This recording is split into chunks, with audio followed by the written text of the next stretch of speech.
ನಮಸ್ಕಾರ. ನಾನು ನಾಗರಾಜ್ ಶೆಟ್ಟಿ ಅಂತ ಈಗಾಗಲೇ ಉತ್ತರ ಕನ್ನಡ ಜಿಲ್ಲೆಯ ಕುಮಟಾ ತಾಲೂಕಿಂದ ಮಾತಾಡ್ತಿರೋದು.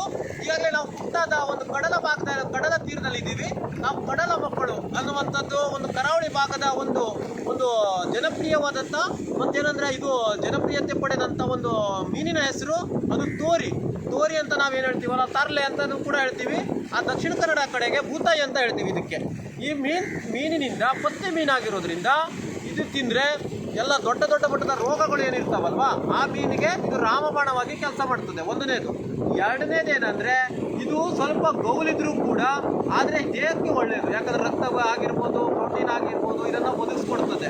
ಯಾಕಂದರೆ ಇದು 10 ಹಲವು ಹೆಸರುಗಳು ಕೂಡ ಇದೆ. ಮತ್ತೇನಂದರೆ ಇದು ಕಡಲ ಒಂದು ಏನು ಜಾಸ್ತಿಯಾಗಿ ಈಗ ಮೆಡಿಸಿನ್ ರೆಡಿ ಮಾಡೋದಕ್ಕೆ ಮತ್ತು ಆಯಿಲ್ ಮತ್ತು ಮಾತ್ರೆಗಳೆಲ್ಲ ಇದರಿಂದನೇ ಕೂಡ ಹೆಚ್ಚಿನದಾಗಿ ರೆಡಿ ಆಗ್ತದೆ.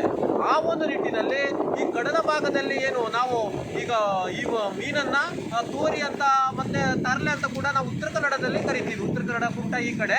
ಆ ಕಡೆಗೆ ಹೋದರೆ ದಕ್ಷಿಣ ಕನ್ನಡ ಕಡೆ ಭೂತಾಯಿ ಅಂತ ಕರಿತೀವಿ ಇದಕ್ಕೆ. ಆ ಒಂದು ನಿಟ್ಟಿನಲ್ಲಿ ಇದನ್ನು ತಾವು ನೋಡ್ಬೋದು. ಇದನ್ನು ತೋರಿ ಅಂತ ಕರೀತಾರೆ.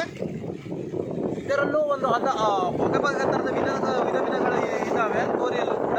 ಈ ಮೀನನ್ನು ತಿಂದರೆ ದೊಡ್ಡ ಮಟ್ಟದ ರೋಗಗಳು ಯಾವುದೇ ರೀತಿಯಾದಂಥ ಬರೋದಿಲ್ಲ. ಇದು ಏನಾಗ್ತದೆ ಅಂದರೆ ಆದರೆ ನಂಜಿನ ಪದಾರ್ಥ ಆಗಿರೋದಿಲ್ಲ. ಇದು ಬಾಂಗಡೆ ಅಂತದಾಗ್ಬಿಟ್ರೆ ನಂಜಿನ ಪದಾರ್ಥ ಆಗಿರ್ತದೆ, ಅದು ಟೇಸ್ಟ್ ಕೊಡ್ತದೆ.